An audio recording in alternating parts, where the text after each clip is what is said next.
Vamos lá. Uma introdução inteligente a Leibniz. E o data show dessa aula é baseado principalmente no texto do livro de Garrett Thompson, De Bacon a Kant, que é a mais concisa e profunda introdução que eu encontrei sobre Leibniz, que é um filósofo de muito difícil abordagem. Esse aí é Garrett Thompson. Esse aí é Leibniz. Viveu na mesma época de Spinoza e época de Isaac Newton, Locke e outras grandes figuras. Leibniz foi um grande polímata, talvez o último gênio universal, exagerando um pouco. Opostamente a Spinoza, ele foi um homem de ação, servindo como diplomata, bibliotecário, conselheiro, advogado, lógico, matemático, cientista, engenheiro, além de filósofo, servindo à nobreza da época. Não quis ser professor, quase não publicou em vida. E foi um grande matemático. E ele foi, junto a Isaac Newton, o inventor do cálculo. Mas, de suas obras completas, já foram publicados 57 volumes. E isso constitui somente a metade dos seus escritos dispersos em milhares de cartas e pequenos manuscritos. Daí a dificuldade para o intérprete que quer ver as relações entre as ideias, procurar sistematizar Leibniz. Isso aqui é um exemplo da máquina de calcular inventada por Leibniz, mas ele foi, sobretudo, um metafísico. Leibniz tinha uma aproximação lógico-linguística das questões de filosofia teórica e a sua metafísica é influenciada por sua teoria das proposições. Para ele, a forma sujeito-predicado, ou SP, é que é a forma básica das proposições. Isso vem de Aristóteles. Na frase SP, nós temos uma propriedade que é afirmada ou negada de um sujeito, de uma substância. Por exemplo, a água é molhada. A água é sujeito, é molhado, predicado. A água não é retangular. Leibniz acreditava que outras formas de proposição, como as relacionais e as condicionais, poderiam ser reduzidas à forma SP. Isso tinha para ele importância metafísica, porque a contraparte metafísica das proposições SP são substâncias e propriedades, desde lá de Aristóteles. Leibniz também argumenta para mostrar que as relações espaço-temporais entre substâncias não lhes adiciona nada. Espaço e tempo, que são relacionais, para ele, não são reais. Então aqui está. Frase do tipo sujeito-predicado, Sócrates é sábio, o sujeito refere-se à substância, predicado à propriedade. Então isso vem de Aristóteles e o mundo deveria ser constituído, seus constituintes fundamentais do mundo seriam substâncias e propriedades, e é isso que deve estudar a metafísica, o ser enquanto ser. A sua teoria fundamental da verdade, a teoria de Leibniz da verdade, é algo estranho. Uma proposição é verdadeira, por definição, ser e somente ser, o conceito predicado está contido no conceito sujeito. E o conceito predicado está contido no conceito sujeito, quando o conceito sujeito implica no conceito predicado. Exemplo de Thompson. O homem sem cabelos é calvo. O sujeito, obviamente, contém o predicado. O conceito sujeito contém o predicado. Nas palavras de Leibniz, em uma proposição verdadeira, a noção do predicado está na noção do sujeito. E se o conceito do sujeito contém o conceito do predicado, então a proposição verdadeira não pode ser negada sem contradição. Assim, eu não posso dizer o homem sem cabelos não é calvo, sem me contradizer. Só que Leibniz não para por aí, ele generaliza. Considere uma frase como João Pessoa tem quase 1 milhão de habitantes. Para ele, se ela for verdadeira, é porque o conceito do predicado também está contido no conceito sujeito. Mas isso parece meio absurdo. Por quê? Pode ser que João Pessoa tivesse só 200 mil habitantes. Não, não parece que está no conceito sujeito que ela tem 840 mil habitantes. Agora, Leibniz insiste que se a proposição é verdadeira, isso deve ser assim por força da sua teoria da verdade. E se o conceito sujeito contém o conceito predicado, então a proposição verdadeira não pode ser negada sem contradição. Essa mesma. E ele percebe que, se a verdade é definida como inclusão conceitual, como ele pretende, então parece que todas as frases verdadeiras são necessárias. Isso seria um problema. Considere, todos os solteiros são casados. Uma verdade da razão é verdadeira, então o predicado está contido no sujeito e ela não pode ser negada sem contradição. Aqui não há problema. O conceito de solteiro é o conceito de adulto, de sexo masculino, não casado. E dizer que ele não é casado é uma frase de identidade, e dizer que ele é casado é uma contradição. Cabral descobriu o Brasil, também é verdadeira. Mas aqui a coisa não funciona. Não parece que a descoberta do Brasil esteja no conceito de Cabral. Logo, pela definição de verdade, a noção do predicado deve estar contida na do sujeito para Leibniz. Mas isso implica que essa frase aí, Cabral descobriu o Brasil, deveria ser necessária. Leibniz então se pergunta: há algo que me deixou perplexo por muito tempo. Como pode o predicado estar no sujeito sem a proposição se tornar necessária? A solução natural seria concluir que a definição de verdade proposta por ele é incorreta. Mas, como bom metafísico, Leibniz insiste em perseguir um pensamento contraintuitivo, obtendo uma resposta alternativa interessante, mas radical. Leibniz resolve o problema distinguindo entre análise finita e análise infinita. Análise finita, eis aí. Vamos considerar primeiro. Considere a proposição afirmando A é o mesmo que A. Se a negarmos, não A é o mesmo que A, então isso é contraditório. Por exemplo, meu irmão é meu irmão. Aqui temos, se eu negar isso, uma imediata autocontradição. Meu irmão não é meu irmão. Então, A igual a A e não A igual a A. Agora, outros exemplos. O homem calvo é calvo. Meu irmão é um homem. O triângulo tem 3 lados. Podem ser mostrados enunciados de identidade por meio de análises finitas. Isso foi uma importante invenção de Leibniz. O triângulo tem 3 lados. Analisando o sujeito, nós temos: o triângulo é uma figura plana fechada com 3 lados. Substituindo o sujeito pela definição, nós temos: a figura plana fechada com 3 lados tem 3 lados. Ora, isso é uma frase de identidade. Negá-la é contradizê-la. Isso tem essa forma: AB é A, que contém o enunciado de identidade A é igual a A. A é o mesmo que A. Um exemplo mais complicado que eu tiro de Kenny, mas que provém de Leibniz. A prova de que 2 mais 2 é 4. Primeira definição, 2 é igual a 1 mais 1. Segunda definição, 3 é igual a 2 mais 1. Terceira definição, 4 é igual a 3 mais 1. Com base nisso, ele produziu uma análise finita de 2 mais 2 é igual a 4. Aqui está. 2 mais 2 é igual a 2 mais 1 mais 1.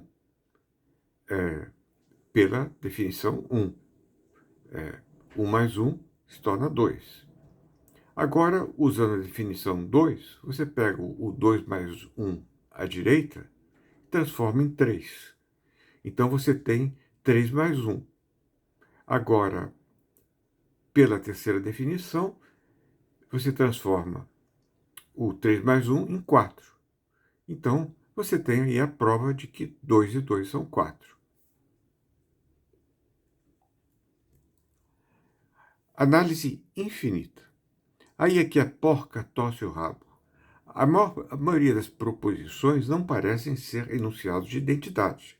Exemplo: Cabral descobriu o Brasil em 1500. A Guerra Franco-Prussiana foi incitada por Bismarck. Júlio César morreu em 44 a.C. A solução de Leibniz é tão original quanto fantástica. Se esses forem de fato verdadeiros enunciados, eles serão, sim, enunciados de identidade. Ele responde que, apesar das aparências, as proposições são enunciados de identidade. Pois, se conceitos como o de Cabral, Guerra de Franco-Prussiana e Júlio César fossem completamente entendidos, completamente desenrolados, desempacotados, analisados, seria autoevidente que Cabral descobriria o Brasil em 1500, que a Guerra Franco-Prussiana seria instigada por Bismarck e que César morreria em 44 a.C. O único problema é que nós, pobres mortais, não somos capazes de completar a análise desses conceitos, porque ela é infinitamente longa. Mas existe alguém que é capaz, que é Deus. Sendo onisciente, ele é capaz de fazer essa análise infinitamente longa. Leibniz esclarece esse ponto distinguindo entre o conceito de Júlio César e um conceito de Júlio César. Deus tem o conceito de Júlio César. Ele tem um completo conhecimento de todos os detalhes de sua vida. Deus sabe que o conceito de Júlio César inclui e implica todos os seus predicados verdadeiros. Ele sabe ser necessário que César atravesse o Rubicão. Ele sabe ser necessário que César ouviu o sonho de sua esposa na noite antes dele ser assassinado, o sonho ruim. Ele sabe que César vai ser assassinado. Ele sabe que eu estou falando isso agora.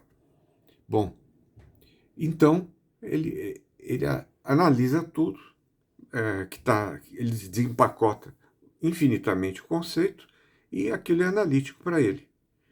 Aquilo é a priori, é necessário, é uma verdade necessária. Bom, aí está um quadro de César atravessando o Rubicão. Vamos lá. Nós temos apenas um conceito de César e não o conceito que só Deus tem. Trata-se de um conceito parcial, incompleto. Por exemplo, nós podemos saber que ele morreu em 44 a.C., foi assassinado. Essa é uma identidade do tipo A, B, C, D, infinitamente, mas aí você tem o A do seu um conceito e esse A é igual a A. Bom, essa identidadezinha que nós temos. Se você conhece outras pessoas, você conhecerá parcialmente, incompletamente as outras pessoas. E elas te conhecerão parcialmente, incompletamente. Mas Deus te conhecerá totalmente e completamente. Porque Ele saberá até dos espirros e das respirações que você terá. Isso fará parte da sua individuação. A individuação para Ele demanda, a individuação completa de uma substância, demanda que todos os predicados verdadeiros sejam a ela aplicáveis, que todas as suas propriedades sejam consideradas. Só Deus é capaz disso. Então, Leibniz defende em toda proposição verdadeira o conceito do predicado pertence ao conceito do sujeito. Ele consegue, dessa forma, defender.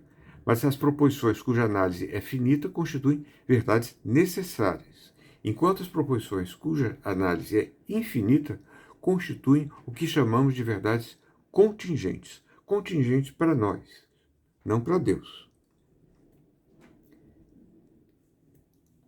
Conceitos primitivos. A teoria da verdade como inclusão conceitual se baseia na noção de conceito primitivo. Conceitos primitivos se combinam na formação de conceitos complexos. Exemplo: solteiro é homem não casado. mulher, ser humano, sexo feminino. Assim, nossos conceitos usuais são combinações de conceitos primitivos. O conceito de Júlio César é uma combinação de conceitos. Sabemos um pouco dessa combinação, mas Deus sabe todas. Por isso, ele sabe que César iria morrer em 44 a.C., simplesmente pelo exame do conceito. Mas nós precisamos verificar empiricamente, através da experiência, que foi deixada pelos historiadores. Assim, o conceito de Júlio César pode ser representado pela sequência de letras A, B, C, D, 3 pontinhos, quer dizer, ao infinito. E se ele morreu em 44 AC, isso pode ser representado por A. E nós temos aqui uma identidade A, B, C, D, E, A. Bom, assim para Deus. Mas como Leibniz sabia disso? O ponto é que ele acreditava que o objeto só pode ser individuado através da totalidade de suas propriedades.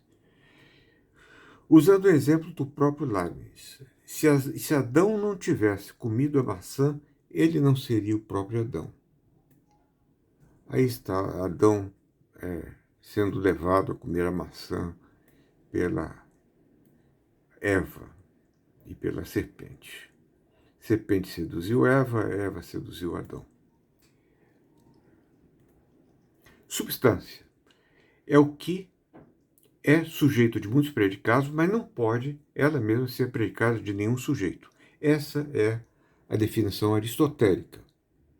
Se algum predicado for diferente, o indivíduo já será outro, do ponto de vista do que é substância para Leibniz, que a substância é conhecida por Deus. Se eu não estivesse falando sobre isso agora, eu seria outra pessoa, outra substância, pois tudo que me acontece é o que me individualiza para Deus. Princípio fundamental de todo raciocínio para Leibniz. O primeiro princípio é o da não contradição. Uma proposição não pode ser verdadeira e falsa ao mesmo tempo sob a mesma perspectiva. Princípio da razão suficiente. Nenhum fato pode existir ou ser real e nenhum enunciado pode ser verdadeiro se para isso não houver razão suficiente pela qual ele é assim e não de outra maneira. Deus age segundo a razão suficiente, porque é assim que ele cria o melhor dos mundos possíveis.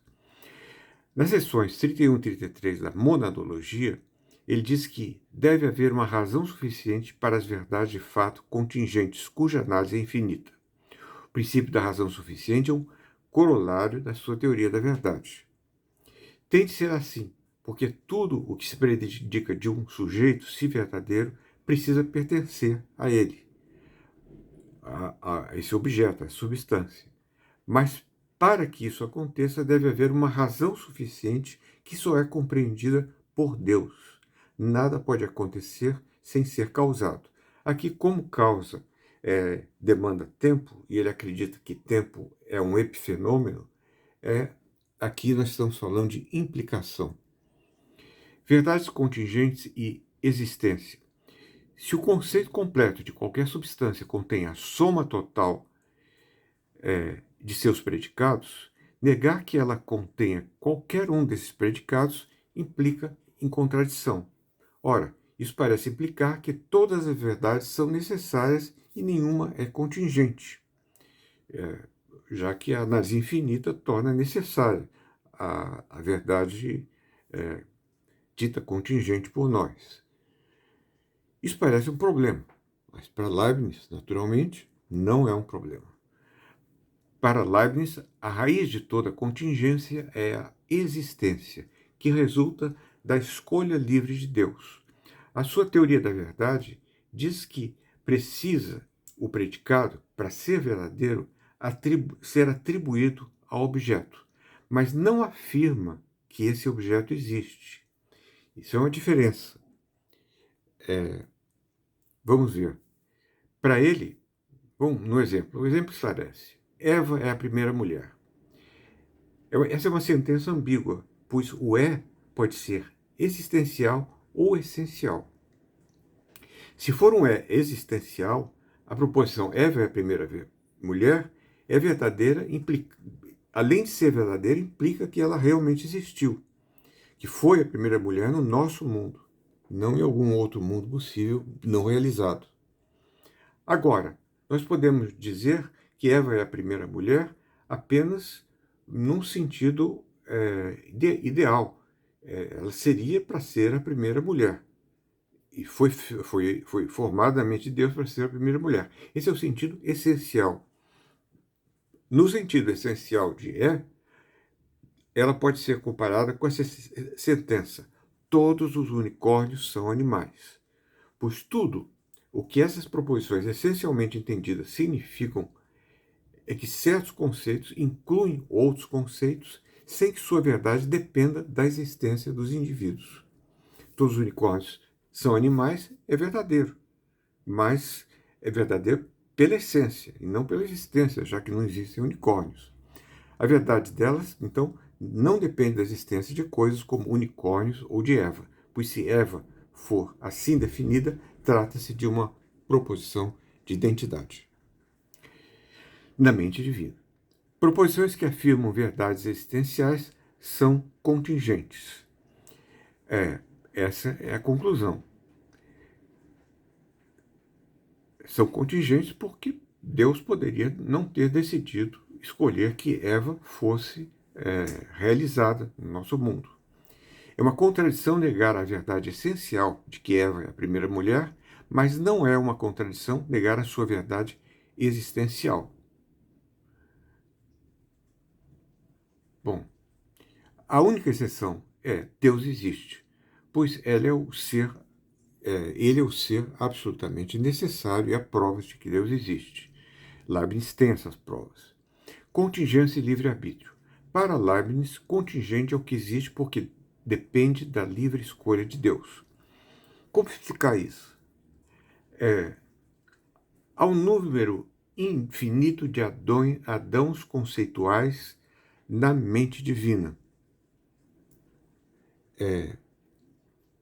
Cada adão é individuado pela lista de todos os predicados verdadeiramente atribuídos a eles. São, digamos, adãos.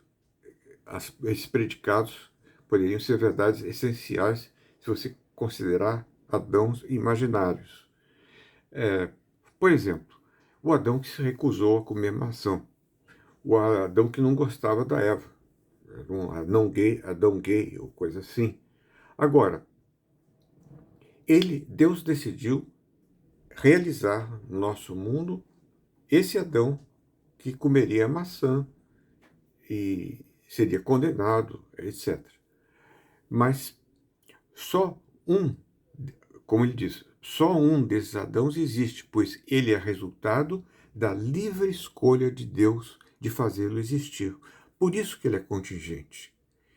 Porque ele só existe porque o ser necessário livremente o escolheu. Então, naquele momento em que Deus livremente escolhe realizar o Adão do nosso mundo, surge a contingência da existência do Adão e das coisas que aconteceram com ele. O que nós chamamos de contingência. Dentre todos os mundos possíveis, Deus escolheu atualizar um deles. E essa escolha é fonte da contingência. Leibniz chamou isso de princípio da contingência ou da existência das coisas. Daí que, para ele, a natureza interna de qualquer substância individual é logicamente fixada. Se ela existe, é por decisão divina. E é assim que Leibniz distingue entre verdade necessária, as verdades da razão, e verdade contingente, verdade de fato. Sem essa distinção, tudo seria necessário e Deus não teria livre-arbítrio. E o único mundo possível seria nosso mundo atual. Contingência e razão suficiente. Para Leibniz, as verdades necessárias são baseadas no princípio da contradição ou da identidade, enquanto as verdades contingentes são baseadas no princípio da razão suficiente. Deus teria que ter razão suficiente para realizar aquele Adão com aquele mundo de predicados relacionados a ele. Na verdade, é um número infinito de predicados. Ambas as proposições são passíveis de prova necessária, só que as provas são diferentes. Como assim?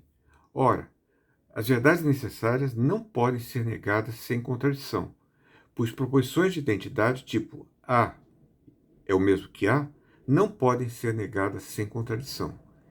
Verdades necessárias ou são explicitamente idênticas, como um triângulo é um triângulo, ou podem ser reduzidas a proposições de explicitamente idênticas, como solteiros são não casados, que é o mesmo que adultos não casados do sexo masculino são não casados. Mais além, as proposições existenciais contingentes são verdades contingentes que podem ser provadas a priori. Só que a razão para uma verdade contingente existe uma infinitamente longa análise ou prova, de tal modo que a última razão está fora da sequência, porque Deus está fora do mundo, residindo na existência de Deus. Por isso, diversamente das verdades necessárias, as verdades contingentes vão depender do livre-arbítrio de Deus. Você pode ver a sequência causal, se você tivesse uma mente infinita, você poderia ver a sequência causal a partir da criação. Mas você não poderia saltar para Deus que está lá fora e que tem o verdadeiro livre-arbítrio. O princípio do melhor. Para Leibniz, toda contingência no mundo resulta do livre-arbítrio de Deus, pois é ele que escolhe livremente o que deve existir. Mas algumas coisas sabemos a priori sobre Deus, por necessidade. Sabemos que Deus existe, existem provas dadas por Leibniz, e sabemos que Deus é perfeito. É um dos atributos de Deus, perfeição. E, por isso mesmo, ele escolheu o melhor dos mundos possíveis. Mundos melhores do que esses seriam mundos inconsistentes, então impossíveis. Mundos piores são possíveis, existem infinitos mundos piores, ele escolheu o melhor. Por isso, nós sabemos a priori que o mundo atual é o melhor dos mundos possíveis. Isso aí é o otimismo de Leibniz, ridicularizado por Voltaire. Como cada fato é parte necessária do melhor dos mundos possíveis, há sempre uma razão suficiente para ele. Qualquer fato pode ser deduzido de estados originários do universo como o melhor de todos. Também as leis da natureza que Deus escolheu são as melhores.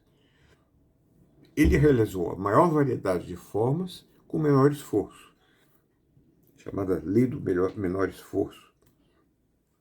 O princípio do melhor nos permite, assim, alguns conhecimentos a priori do mundo, mas só Deus pode conhecer todas as razões a priori para qualquer fato contingente.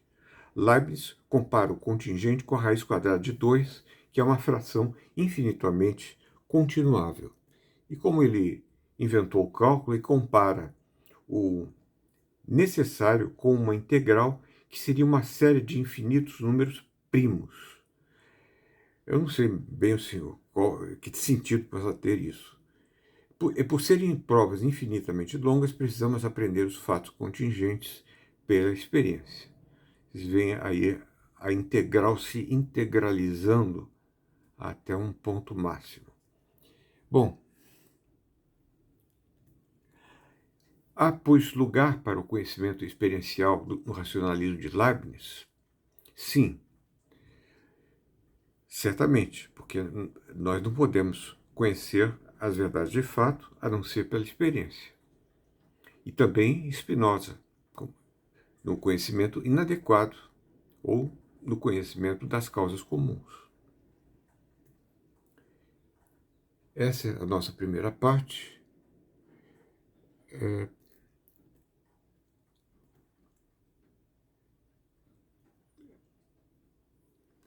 Vamos para a segunda. Não, vamos parar aqui e dar uma pausa. Pausa para descanso.